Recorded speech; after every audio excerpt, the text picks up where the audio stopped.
శ్రీకాకుళం జిల్లా ఇచ్చాపురం మున్సిపాలిటీ పరిధిలోని శ్రీ పాతాళ సిద్ధేశ్వర స్వామి ఆలయ సమీపంలో కొండ దిగువన జగనన్న కాలనీలకు ఎగువ భాగంలో నిర్మించిన water project over head tank overflow అవుతున్న విషయం తన దృష్టికి రావడంతో MP Kinjarapu Rammohan Naidu, MLA doctor Bendalam Ashok ఇతర నేతలు ఆ ప్రాంతంలో పర్యటించారు. ఓవర్ హెడ్ ట్యాంక్ పరిసరాలను పరిశీలించారు. ఈ సందర్భంగా ఆర్డబ్ల్యూఎస్ అధికారులతో మాట్లాడారు. సమస్యను అడిగి తెలుసుకున్నారు. ట్యాంక్ ఓవర్ఫ్లో అవుతున్న సందర్భంలో దిగువ నివాస ప్రాంతంలో ఉన్నవారికి ఇబ్బందులు కలుగుతున్నాయని వివరించారు. సమస్య తెలుసుకుని పరిష్కరించాలని అధికారులకు సూచించారు. ఈ సందర్భంగా ఎంపీ కె రామ్మోహన్ నాయుడు మీడియాతో మాట్లాడారు. గత కొన్ని రోజులుగా ఓవర్ హెడ్ ట్యాంక్ ఓవర్ఫ్లో జరుగుతోందని, 700 కోట్ల రూపాయలతో భారీ ప్రాజెక్ట్ అని చెప్తున్న ప్రభుత్వం ట్యాంక్ ఓవర్ఫ్లో ఎందుకు అవుతోందో తెలియని పరిస్థితి ఉండడం అంతుపట్టడం లేదని అన్నారు. ఇంత పెద్ద ప్రాజెక్టును లోటుపాట్లు లేకుండా పూర్తి చేయాల్సిన అవసరం ఉందని, అయితే నిధులలేమీ ఉండడం, కొన్ని లోపాలు ఉండడం కారణం చేతే ఇలా జరుగుతోందని, కొన్ని ప్రాంతాల్లో మంజూరైన ట్యాంకులను కూడా నిర్మించకుండా గతంలో ఉన్న ఉద్దానం వాటర్ స్కీమ్ ట్యాంకులను ఈ ప్రాజెక్టుకు అనుసంధానించి వాడుతున్నారని అన్నారు. ఇప్పటికైనా పాలకులు ఈ ప్రాజెక్ట్ వాస్తవ పరిస్థితిని ప్రజలకు వివరించాలని డిమాండ్ చేశారు.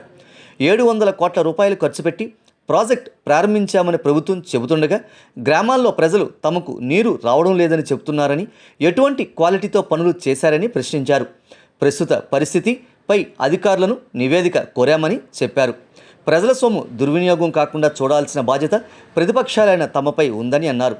ఈ కార్యక్రమంలో జనసేన ఇన్ఛార్జ్ దాసరిరాజు, మున్సిపల్ టీడీపీ నేతలు ఆసి లీలారాణి, కాళ్ళ జయదేవ్ యాదవ్, కాళ్ళ దిలీప్ కుమార్ యాదవ్, ఊనా సంతోష్ కుమార్, పత్రి తవిటయ్య, మాజీ ఎంపీపీ దక్కద ఢిల్లీరావు, నందిగజాని, నందిగామ కోటేశ్వరరావు తదితరులు పాల్గొన్నారు. శ్రీకాకుళం జిల్లా ఇచ్చాపురం మున్సిపాలిటీలో ఉద్దాన ప్రాంతానికి సంబంధించినటువంటి ఈ ప్రాంతంలో ఒక కొత్త వాటర్ ట్యాంక్ నిర్మించడం జరిగింది. ఈ యొక్క ట్యాంక్ నిర్మాణం కూడా ఉద్దానం వాటర్ ప్రాజెక్టుకి సంబంధించి సుమారు ఈ జగన్మోహన్ రెడ్డి ప్రభుత్వం వచ్చిన తర్వాత 700 కోట్ల పైబడి ఖర్చు పెట్టి మరీ ఒక పెద్ద వాటర్ స్కీమ్ సుమారు 8 మండలాలకు సంబంధించి ఒక స్కీమ్ని ఓపెన్ చేయడం జరిగింది. ఎంతో ఆర్భాటంగా ఆ స్కీమ్ని ఓపెన్ చేశారు. అంత పెద్ద డబ్బు ఖర్చు పెట్టి అంత ఆర్భాటంగా చేసినటువంటి స్కీమ్ని ఈరోజు ఒక్కసారి ఇక్కడ ఇచ్చాపురం మున్సిపాలిటీలో ఉన్నటువంటి ఒక ట్యాంకును చూస్తే ఎంత అన్ప్లాన్డ్గా, ఎంత నాసిరకంగా పనులు జరిగి ఉంటాయో ఒక్కసారి అనుమానం కలుగుతుంది. 3 సందర్భాల్లో ఆ వాటర్ ట్యాంక్ ఓవర్ఫ్లో అయ్యి ఒక కొండ ప్రాంతంలో, కొండ మీద ఉన్నటువంటి ఆ వాటర్ ట్యాంకు పూర్తిగా ఓవర్ఫ్లో అయ్యి ఆ కింద ప్రదేశంలో ఉన్నటువంటి ఇల్లులకి, అక్కడ కింద ప్రదేశంలో ఉన్నటువంటి జనాభాకి, వాళ్ళందరికీ కూడా ఎంతో అసౌకర్యం కలిగించే విధంగా ఆ ట్యాంక్ ఈరోజు తయారైంది. దాన్ని సోషల్ మీడియాలో ఒక వీడియోను చూసి మరి స్థానిక ఎమ్మెల్యే గారు, అలాగే ఇక్కడ జనసేన అధ్యక్షులు దాసరి రాజు గారు, నేను, అలాగే కొంతమంది కార్యకర్తలు అందరూ కూడా సందర్శించడం జరిగింది. మాకైతే ఆశ్చర్యం కలిగింది.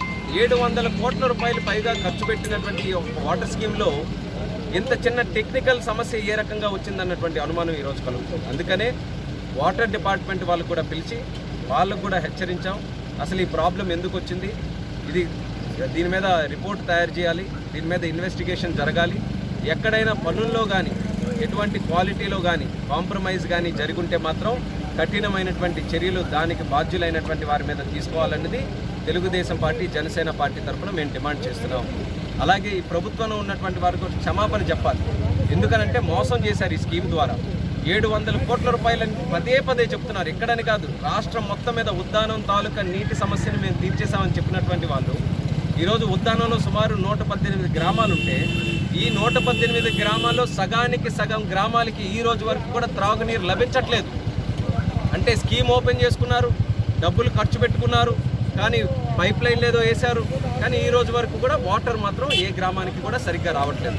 అందులో ముఖ్యంగా ట్యాంకులు కన్స్ట్రక్షన్ కోసం డబ్బులు కేటాయించినప్పటికీ అవి కన్స్ట్రక్షన్ చేయకుండా పాత వాటర్ స్కీమ్ ఎర్రనాయుడు గారు ఒక సందర్భంలో గతంలో ఉద్దానం వాటర్ స్కీమ్ తెస్తే దానికి సంబంధించి ఉన్నటువంటి ట్యాంకులు, దానికి సంబంధించి ఉన్నటువంటి పైప్ లైన్లు, అంటే ఈ ప్రాజెక్టులో కొత్తగా ట్యాంకులు, పైప్ లైన్లు శాంక్షన్ అయి ఉన్నా సరే అవి కన్స్ట్రక్షన్ చేయకుండా పాతవే వాడుతూ ఈరోజు నాసి రకంగా తయారైనటువంటి వాటిని ఈరోజు కొత్త స్కీమ్ కింద ఈరోజు ఉపయోగించే పరిస్థితికి వచ్చారు.